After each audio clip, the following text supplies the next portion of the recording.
Fala galera, vamos mais uma sequência de episódios do nosso podcast Desconectar-se e vamos abordar o tema a responsabilidade familiar no uso excessivo de telas na infância.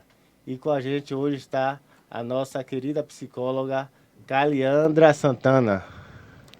É um prazer, satisfação estar aqui participando desse momento com vocês. Eu sou psicóloga, neuropsicóloga, especialização também em neurociência e comportamento e desenvolvimento infanto-juvenil. Sem mais delongas, vamos à primeira pergunta. Que baita currículo! Quais podem ser o impacto do uso excessivo de telas no desenvolvimento cerebral e cognitivo das crianças? Pronto. Quando a gente está falando no desenvolvimento, principalmente em relação à maturação cerebral, a gente precisa ter uma consciência que ele acontece, caudal frontal. Então, primeiro vem os desenvolvimento básico, para depois vir a maturação de conexões mais complexas, de sistemas mais complexos, que é o frontal. Então, na infância, apesar da criança, claro, nascer com o cérebro, prontinho, há um tempo para o desenvolvimento desse cérebro. Então, a maturação, ela finaliza aí por volta dos 25 anos de idade. Então, até lá, há muita coisa a ser maturada. No contexto de telas, por exemplo, a gente entende que há geralmente uma alteração significativa no sistema de recompensa. Crianças que são muito expostas à tela, o sistema de recompensa acaba desensibilizando, Porque, principalmente jogos, claro, libera muita dopamina, neurotransmissor relacionado a prazer, e nesse contexto a criança geralmente ela sente alteração, no contexto da questão do prazer. Então, há dificuldade em lidar com as questões do dia a dia, com as frustrações, às vezes com o próprio tédio, Para além também das questões relacionadas ao prazer, tem a questão da atenção, que também muitas vezes é alterada, Principalmente a atenção sustentada. Quando a gente fala de níveis de atenção, muitos conteúdos, às vezes em tela, eles são muito dinâmicos e não estimulam a atenção sustentada. Então, é aquela atenção mais rápida. E nesse contexto acaba, de fato, treinando o cérebro, para com essa dificuldade em sustentar a atenção, e que geralmente passa a dar sinais, na questão acadêmica da criança, na questão da memória, da concentração para realizar tarefas mais elaboradas.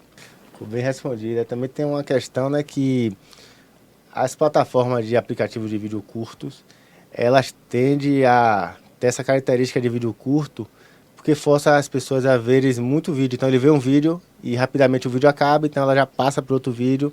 Só que isso faz as pessoas ir para o lado do imediatismo. Então ele rapidamente, no vídeo curto, ele assiste o início, meio e fim.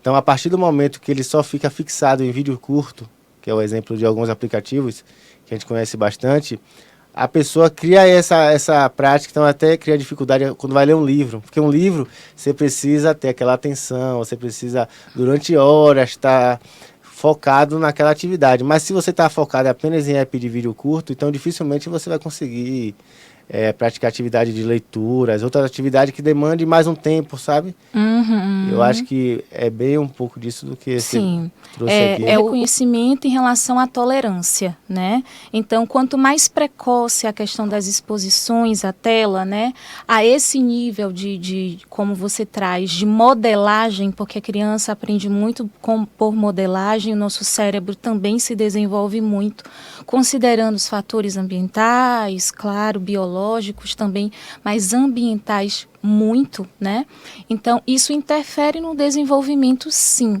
Então, a tolerância ela se torna muito menor em relação a sustentar a atenção mediante o que está sendo sempre testado, o que está sendo sempre experimentado. Então, vamos à segunda pergunta. Quais estratégias os pais podem adotar para ajudar as crianças a terem uma relação mais saudável com as telas? Pronto.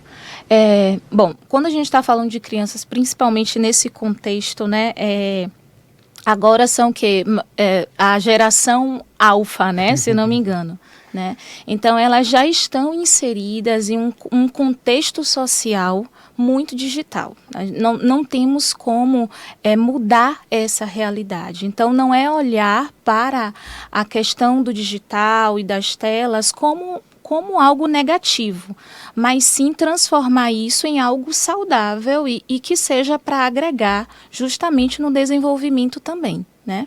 Então, o que é muito importante, primeiro, é o acompanhamento, a psicoeducação dos pais em relação ao conteúdo, à assistência. Então, tudo bem em deixar a criança, às vezes, assistir com um tempo reduzido, mas ainda assim é importante saber qual conteúdo está assistindo, o que é que aquele conteúdo está passando para a criança, né? As regras são muito importantes nesse contexto, né? Seguir as regras no contexto de qual o tempo de tela, existe o tempo para almoço, existe o tempo para brincadeira também lúdica, recreativa, existe o tempo para estar em telas. Então, seguir algumas regras é importante nesse contexto, tá? E eu acho que muito da questão do acho que trazendo também essa questão muito participativa. Então, quanto mais precoce, né, a criança é exposta, mais chances, às vezes, ela possui de desenvolver, às vezes, alguns déficits. Então, se a criança fica muito exposta antes dos 2 anos de idade, isso pode afetar, por exemplo, o desenvolvimento dela em relação à questão do afeto, do visual, da linguagem, que são questões que ainda estão sendo ali, que estão começando a ser desenvolvidas, né?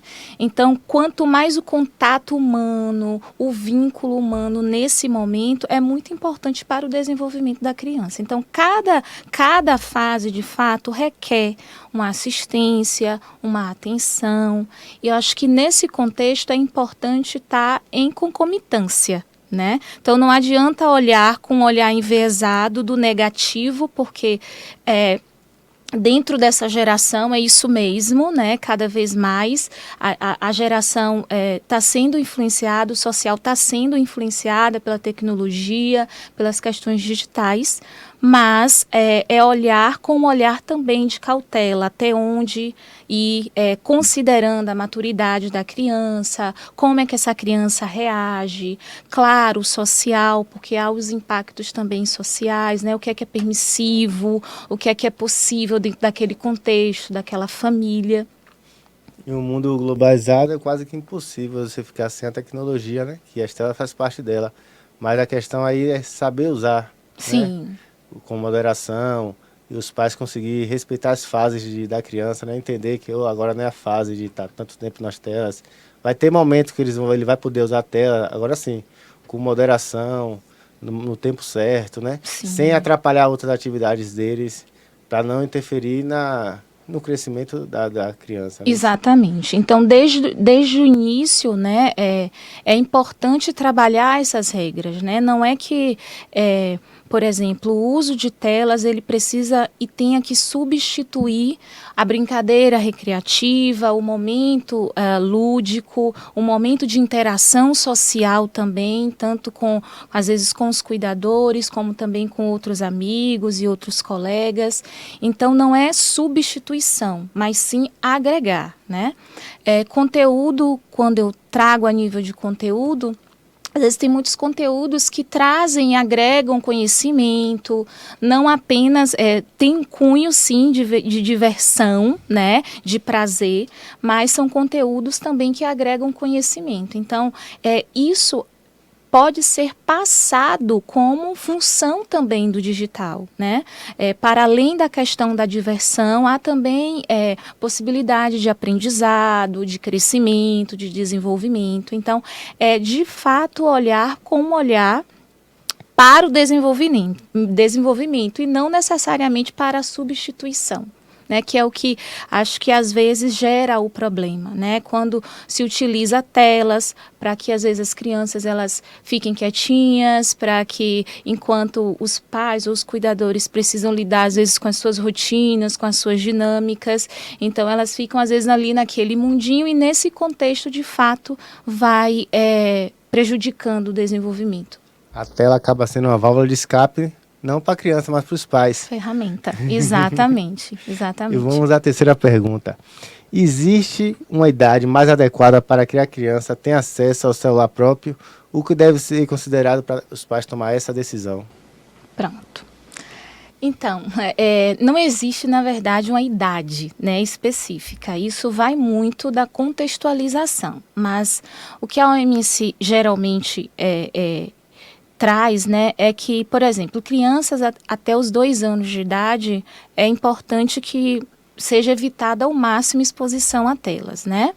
E justamente pelas questões prejudiciais que isso pode trazer, principalmente de vínculo, né, na questão da vinculação no desenvolvimento da criança, linguagem, diversas questões.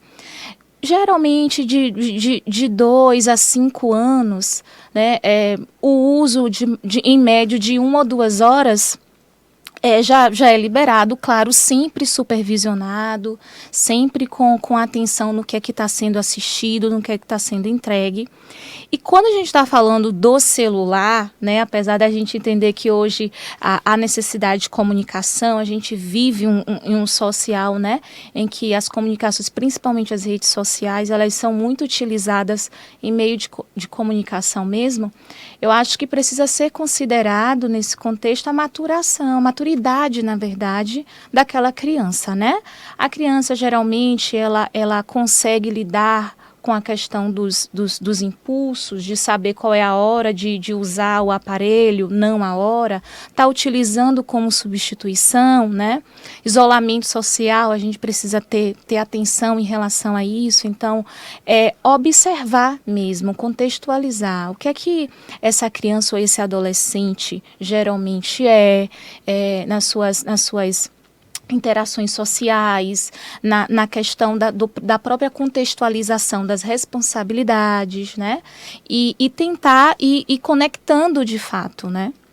Quando você faz essa questão de maturação, seria dos pais conhecer os seus filhos, né? Saber, olha, meu filho já está maduro o suficiente para conseguir ter um aparelho celular, até porque é uma questão hoje de segurança, né? Da criança de repente estar na escola e aí demorou de chegar e o pai tenta entrar em contato. Uhum. E aí a gente sabe que hoje existe a necessidade da pessoa ter um aparelho celular. Mas aí tem essa questão se a criança ela está apta ou não. E essa decisão, geralmente os pais que estão bem próximos no dia a dia, eles sabem. Meu filho, hoje eu consigo comprar um celular para ele porque eu sei que ele não vai ficar viciado em jogos no aparelho. E em outro momento o pai fala, eu acho que ainda não é o momento, ele não está preparado. E aí tem essa questão do pai saber o momento certo, os pais conhecerem o seu filho, né? Através de um bate-papo diário, saber o que o filho pensa sobre as redes, né? Uhum. Saber como ele pensa a respeito de ter um aparelho, ter essa conexão forte com o filho para no momento certo ele poder falar, ele julgar, né, se ele pode comprar um aparelho ou não. Sim, e quando a gente está falando dos pais conhecerem, isso é muito importante, né? Porque é sempre, eu acho que o atendimento com criança, né, geralmente tem uma questão que é justamente estar conscientizando os pais da importância justamente do movimento deles em relação ao próprio filho, né? Então, ter essa noção, o que é que geralmente aqui o que é que meu filho já tem de competência, o que é que o meu filho já tem em relação a habilidades, né? Então, se é uma criança que já traz aí um tanto de dificuldade em interação social, será que de fato é válido? É uma criança que é mais introvertida, será que de fato é válido, né?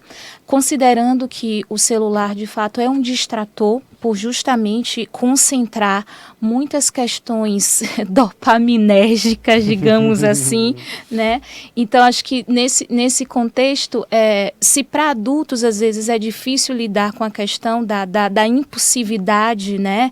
Em estar fazendo uso com muita frequência, a gente precisa entender que crianças e adolescentes, a região cerebral em relação ainda está em desenvolvimento, né? Então há um dificultor ainda maior e considerável, né, nesses casos. Então, os pais, eles de fato, eles precisam estar presentes, ainda que, né, claro, seja tomada a decisão de dar um celular, um aparelho celular, que precisa estar totalmente sendo supervisionado.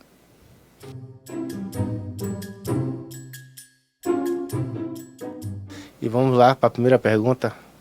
Em contexto em que os pais têm pouco tempo disponível, devido ao trabalho, como é possível equilibrar a rotina familiar e evitar que as telas sejam a principal forma de entretenimento das crianças? Então, considerando o desenvolvimento, né, que o desenvolvimento humano, infantil, ele é multifatorial, a gente precisa considerar tanto os aspectos ambientais, biológicos, como também o social, né?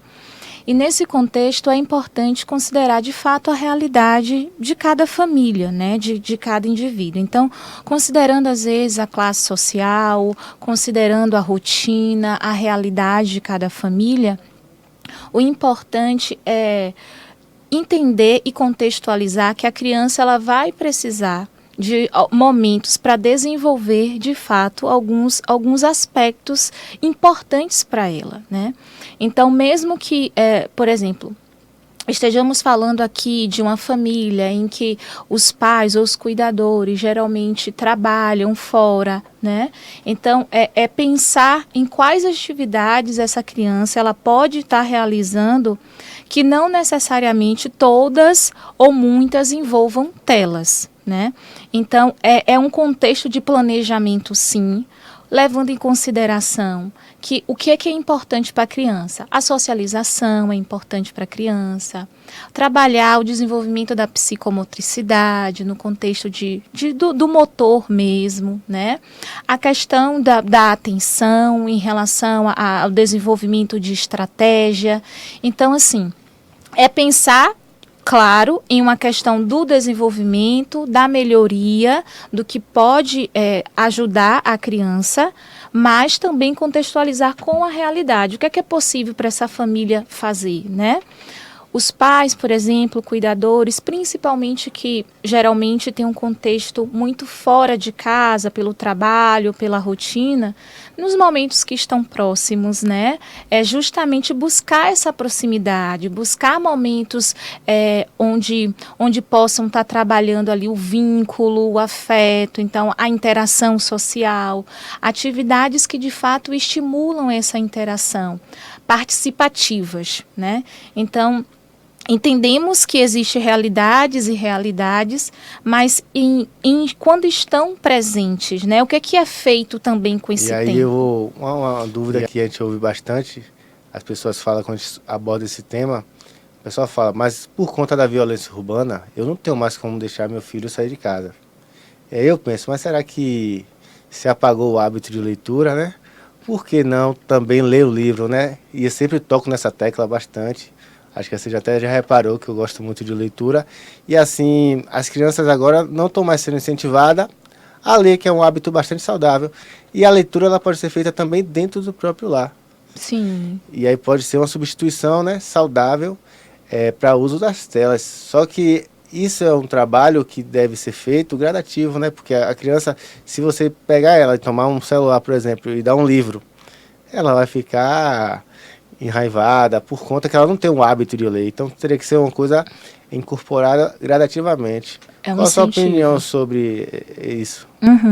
É exatamente o incentivo. Quando a gente entende que o desenvolvimento humano ele é multifatorial, justamente é quando a gente considera esses aspectos ambientais, por exemplo. A questão do incentivo. Se a criança ela é incentivada desde pequena ao hábito da leitura, né, isso não vai ser uma questão para ela. Então, se a criança é incentivada ao uso de telas de maneira precoce, é claro que isso vai se tornar muito normal e natural para ela, né? Então, é importante que os cuidadores estejam conscientes que, nesse contexto, o ambiente impacta consideravelmente no desenvolvimento da criança, né? Então, não só no aspecto da leitura, mas a gente pode considerar também, para além da leitura, jogos, né? Existem jogos para além de jogos de tela, né? Que trabalham também a socialização, trabalha o desenvolvimento de habilidades em relação à resolução de problemas, tolerância à frustração, né? Lidar com essa questão da regulação emocional, tá?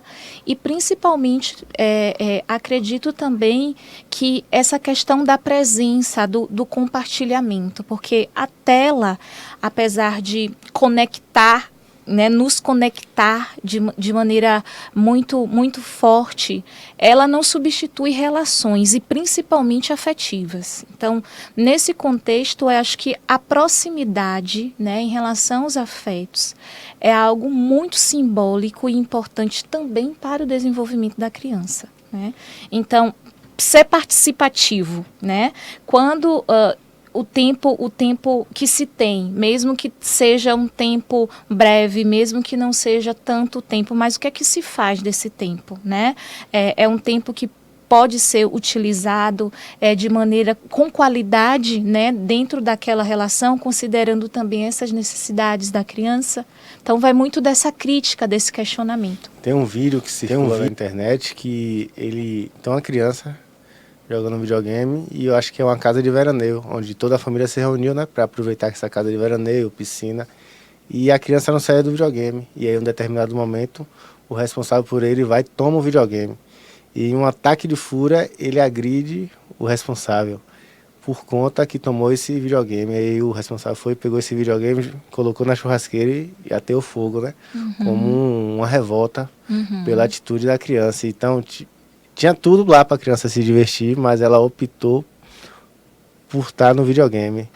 E aí é uma questão muito mais de foco, porque ela já tem muito tempo já focada naquele joguinho. Então, no momento que tira aquele jogo ali para ela, causou um estresse tremendo.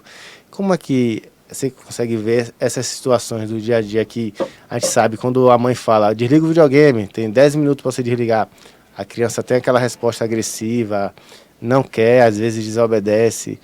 Por que ela age dessa forma? Totalmente ligado nesse contexto ao sistema de recompensa, né? Então, a gente entende que principalmente os jogos, no caso, eles liberam uma dopamina, que é, enfim, o neurotransmissor relacionado ao prazer, e isso, sendo liberada a quantidade de dopamina, o corpo acaba, de fato, desensibilizando, né, no contexto de ter baixa tolerância, no caso, a frustração, a não ter esses momentos prazerosos, e a intenção é que cada vez mais se precise de momentos prazerosos que sejam intensificados, né?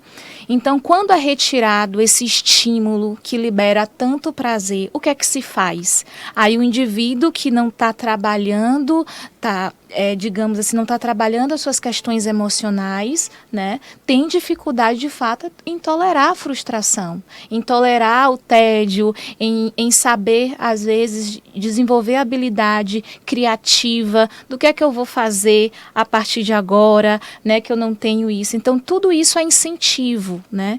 Então, é por isso que a gente precisa pensar no desenvolvimento como algo, um conjunto, e não um fator apenas, né? Então, o que é que o ambiente pode ajudar na estimulação desse desenvolvimento? O que é que o social pode ajudar também? O que é que o biológico aí interfere? E assim, quando os pais saber, né? Quando os pais saber que a criança ela ultrapassou todos os limites de uso excessivo de tela, e quando poder buscar ajuda terapêutica, qual o momento falar assim, não, agora ele precisa de uma ajuda terapêutica? Geralmente, crianças e adolescentes, eles alteram muito comportamento, né? Crianças, adolescentes, eles não são muito de verbalizar ou de conversar, né? Alguns sim, mas na maioria das vezes a gente percebe a manifestação comportamental, tá? Então, quando a gente está falando de algo prejudicial, a gente sente, por exemplo, alteração no sono, né? A criança geralmente fica com o sono ou agitado, ou tem o ciclo circadiano, de fato, ele é alterado, né? No contexto de ou um sono agitado ou a dificuldade em dormir, principalmente aquelas que ficam expostas à tela antes de dormir, né? A gente pode considerar também a questão da questão da vida acadêmica, né? Porque quando a gente fala em alteração do sono, a gente também percebe uma alteração em relação à memória, a nível de concentração, e essas questões geralmente são muito sentidas na parte acadêmica da criança, né, do adolescente, enfim. Então, os prejuízos, os resultados acadêmicos geralmente começam a surgir, a aparecer, né? E no âmbito social, a gente entende que é o isolamento. É de fato essa perda do prazer na interação social com outros, em práticas que antes eram prazerosas para a criança ou para adolescente, né? Para estar ali como, de fato, substituição, o uso às vezes restrito apenas às telas. Galera, vamos agora ao terceiro e último episódio da nossa saga, né? Nosso podcast Desconectar-se, o tema a responsabilidade familiar no uso excessivo de telas na infância. E para falar sobre esse tópico, vamos falar agora mais diretamente, né? Filhos, reflexo do pai. E vamos lá, a primeira pergunta. Se os pais também passam muito tempo diante das telas, como isso impacta o comportamento dos filhos, que caminhos podem ajudar a mudar essa dinâmica? Acho que principalmente psicoeducação. Né? Considerar que criança aprende muito por modelagem. Então, por mais que seja verbalizado, dito, orientado, a modelagem, ou seja, o que os pais são, acaba sendo acho que a principal fonte, né, de fato de aprendizado para as crianças, né? Então, acho que pela questão da modelagem, é justamente a psicoeducação dos pais em criticar os próprios comportamentos e também o próprio nível de uso, né? Então, se no momento ali de interação entre a família, os pais também, ou os cuidadores, estão sempre atentos ao celular, ou com uso frequente, a criança passa a se adaptar em relação a isso também, né? Não considerando que está, digamos, aproveitando aquele momento ali para proximidade, para trocas, para vínculo. Então, acho que nesse contexto, principalmente os pais também compreenderem o quanto o comportamento deles interfere e direciona também o comportamento dos filhos. E também tem a questão da normalização, né? Se a criança ela cresce vendo o pai e a mãe tendo aquele hábito de uso excessivo de telas, ela acha que aquilo é normal, tá tranquilo, tá tudo bem, não existe outras atividades além daquilo. E aí ela vai seguindo isso e vai também usando bastante as telas. Isso, vai seguindo como regra, né? A modelagem, a aprendizagem por modelagem é muito isso, é a repetição. Então, a criança repete aquilo que está sendo visto e, portanto, repetir passa a ser anormalizado, né? Então, se você repete, se você faz uso de tela de maneira sadia, de maneira saudável, a probabilidade da criança justamente olhar para isso de maneira sadia e também de maneira saudável, né? Mas se você faz um uso, né, de maneira não recreativa, voltado às vezes, de fato, para também substituição, enfim, de vínculos, de momentos, a criança também vai acabar interiorizando o mesmo padrão. E o fato da criança usar bastante telas, isso pode influenciar ela socialmente, eu estou falando assim, de relação com outras pessoas, na escola, depois em um futuro próximo no mercado de trabalho. Qual impacto isso vai ter na vida social dela com outras pessoas? Muito, né? O Bauman, ele traz uma crítica quando ele trabalha a modernidade, né? A modernidade líquida, que é justamente a interferência do contexto digital nas relações humanas, né? Então, ele traz que vivemos de fato em uma era de muita conexão, mas de afastamento da afetividade, né? Então, a troca como se dá a cunho digital é uma troca muito rasa e às vezes muito superficial. Então, eu gosto de alguém, eu sigo. Se a partir de algum momento eu não gosto, eu deixo de seguir, essa pessoa desaparece da minha timeline e aí eu não tenho mais contato nenhum, né? Mas na realidade, na vida real, eu não consigo lidar assim nas relações. Às vezes eu preciso sim aprender a lidar com pessoas que pensam diferente, que tenham posições diferentes, que me frustram, por exemplo, né? Então, acho que nesse contexto da criança, né, que é muito exposta, ela tem dificuldade na regulação emocional, no desenvolvimento de habilidades sociais, em lidar com esse social, que às vezes vai ser muito diferente, de fato, do que ela traz, do que ela conhece, né? Então, há uma interferência significativa, né? E isso pode, a longo prazo, de fato, interferir no desenvolvimento de maneira geral. E aí entra a questão da neuroplasticidade, né, que é a questão de fazer novas conexões. Se o indivíduo ele não consegue fazer novas conexões, ele não consegue se agregar em novos grupos, ele vai ficar uma pessoa antissocial, ele não vai conseguir resolver conflitos, ou quando vier algum conflito para ele vai encarar aquilo como o fim do mundo, como acontece muito hoje com os adolescentes. As pessoas têm qualquer tipo de problema e elas não conseguem resolver porque não teve uma modelagem de resolução de alguns problemas pequenos, né? E aí quando vê um problema acha que é o fim do mundo, né? E Uhum. aí se acaba em lágrimas, se tranca dentro do quarto, como se fosse o fim do mundo, mas assim, coisas bem simples de resolver, mas por uma questão de não ter tipo tanto convívio com outras pessoas, de ter esse convívio social, de ser bastante individualista, acaba que vai por esse caminho. Sim, e a gente precisa considerar qual a sociedade que esse indivíduo está inserido, né? Então, assim, vivemos de fato em um momento muito digital, de uma era muito digital, sim, né?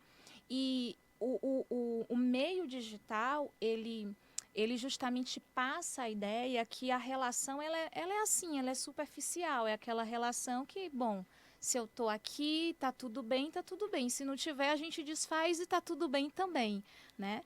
Só que no contexto real não funciona dessa forma. Então, é através do incentivo, né?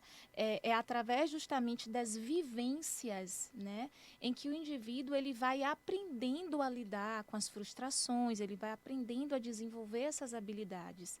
Então, no contexto, às vezes, digital, não há espaço para isso, né? Porque uma já é substituída por outra, outra conexão já é substituída por outra, então eu tenho uma rede, vou para outra rede, né? E não se tem tempo para desenvolver, para lidar com o que emocionalmente, enfim, foi afetado, resolver problemas, buscar soluções. E aí tem uma lei agora, né, que foi aprovada que fala sobre a proibição do celular nas escolas. É uma lei que ela enfrenta bastante polêmica, né? Umas pessoas acham que é certa, outras não. E aí o que a senhora tem opinião sobre essa lei? É. Assim, estudos da neurociência, de fato, trazem evidências em relação a o quanto o uso de telas pode influenciar e impactar no desenvolvimento, principalmente a gente está falando de crianças, né? Então, assim, como a gente entende que é uma fase no desenvolvimento, principalmente da maturação cerebral, muito importante, no contexto escolar, isso vinha de fato atrapalhando muito. Então, não é olhar com um olhar totalmente negativo para a questão digital, mas a gente entende também que crianças e adolescentes não têm competência para tomar determinadas decisões e tem dificuldade sim em lidar com a questão relacionada aos próprios limites, né? A gente precisa considerar o quanto que é atrativo a questão do celular, justamente por armazenar muitas coisas de interesse próprio, né? Então, considerando que são indivíduos que ainda estão maturando a questão da impulsividade, né, do trabalhar a atenção sustentada, estava de fato havendo bastante interferências, tanto no aprendizado, na aprendizagem, como também no contexto social, né? Então, observávamos de fato a substituição, né, da interação presencial para uma interação mais digital, mesmo estando no mesmo ambiente, por exemplo, né? E aí também nosso projeto, a gente foi conversando com algumas pessoas para saber o que eles achavam, e algumas pessoas reclamou que, por exemplo, meu filho, ele fica muito tempo no quarto e ele acaba se alimentando mal. Ele só come merenda, chama ele para almoçar no horário, ele não vem, ele só quer comer sozinho, bebe pouca água. Outras pessoas relataram que os filhos, por exemplo, estavam já com problema de postura em relação a usar o celular. E aí tem essa questão postural, tem essa questão da alimentação. A gente sabe, se a criança ela fica o dia todo no quarto, sozinha, sem querer contato com ninguém, difícil, ela não vai querer almoçar junto com a família. Alimentos como industrializados, para ela vai ser uma opção boa, porque de repente ela está com uma mão ali no joguinho, outra mão na pipoca, sabe? Uhum. Então acaba até influenciando na questão nutricional e numa questão postural, né? Uhum. No caso, ele pode vir desenvolver alguma coisa futura, necessite de fisioterapia, ou Sim. futuramente necessite de passar pela uma nutricionista para uma reeducação alimentar. Então, acaba que vira um problema não só psíquico, como de outras áreas, como nutrição, fisioterapia, porque vai englobando várias coisas, entendeu? Uhum. E estudos de fato evidenciam o desenvolvimento, às vezes, de obesidade para crianças que possuem, às vezes, vício em telas, né? Justamente por propiciar essas práticas que são, digamos, mais práticas, mas que não são necessariamente saudáveis e sadias, né? Daí a necessidade, de fato, dos cuidadores estarem atentos e de fato, direcionar regras e normas, horários para cada questão, né? Em relação ao que você traz, a postura, a gente precisa compreender que a psicomotricidade ela é parte do desenvolvimento, né? É justamente a questão, a relação corpo e mente que justamente se desenvolve nesse período da infância, e que, se a criança, claro, se acostuma, né, com determinados aspectos, outros aspectos deixarão de ser desenvolvidos. Então, a gente está falando aí de necessidades muito básicas, né? A questão da motricidade fina, da motricidade grossa, né? Da própria relação com o corpo espacial. Então, tudo isso de fato é desenvolvido com a questão da psicomotricidade, né? No contexto do indivíduo experimentar, correr, brincar. Então, a criança ela precisa desses espaços, de fato, não só para a questão da diversão, mas para o desenvolvimento corpo e mente dela. E para fecharmos essa edição, a última pergunta, não muito menos importante, que é: quais os principais benefícios das brincadeiras recreativas fora das telas para o desenvolvimento social, emocional e cognitivo das crianças? A gente já falou muito sobre telas, vamos falar um pouquinho como é que os benefícios que podem trazer essas brincadeiras recreativas, né, da infância. Uhum. As brincadeiras em relação à infância, elas não são só a cunho de diversão, né? Elas são muito necessárias, na verdade. A criança trabalha muito através do lúdico, se desenvolve muito através do lúdico, né? Então, as questões corporais, como eu trouxe, elas são de fato impactadas. Então, a brincadeira do correr, do esconde-esconde, do pega-pega, né? Do subir e descer no parquinho, tudo isso está ali favorecendo o desenvolvimento motor da criança em relação a corpo, em relação a espaço. como também as brincadeiras coletivas, aonde a criança ela pode lidar e trabalhar aí a questão da regulação emocional, do social, o que é lidar com essa frustração, o que é perder, o que é ganhar, qual o meu tempo de esperar a minha hora, o meu momento, né? Então, são diversos aspectos aí que fazem parte do desenvolvimento, né? Tanto acho que social como emocional da criança e que estão envolvidos nesse brincar. Então, brincar não é só brincar para se divertir. O brincar, ele faz parte do desenvolvimento, né, da criança e precisa ser olhado com essa ênfase. Tudo que é bom dura pouco e aí acabamos essa edição. Gostaria de agradecer muito a doutora Kailiandra. Quem puder, segue ela lá no Instagram, kailiandra.pice. Eu fui lá, olhei lá, tem bastante conteúdo, vale a pena seguir. Vamos botar na descrição aqui um QR Code. Também gostaria de agradecer a psicóloga que ajudou o nosso projeto, Mariana Marques. Também pode seguir ela lá no Instagram, Mariana Marques Pice.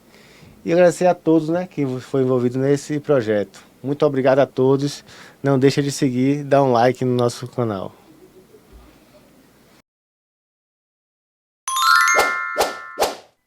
Fala galera, vamos mais um episódio da nossa série de... Fala galera, vamos mais um episódio sobre o tema. Então, social, ela impacta de maneira significativa no desenvolvimento da criança. Sim. Não tá saindo minha voz, né? A câmera desligou. Saiu. Eu reparei que na hora da transição ficou tela preta.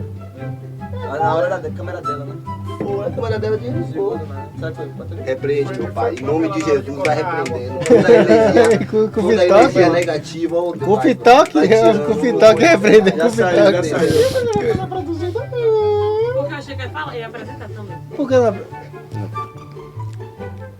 Bom, por aí, né, gente? Tá?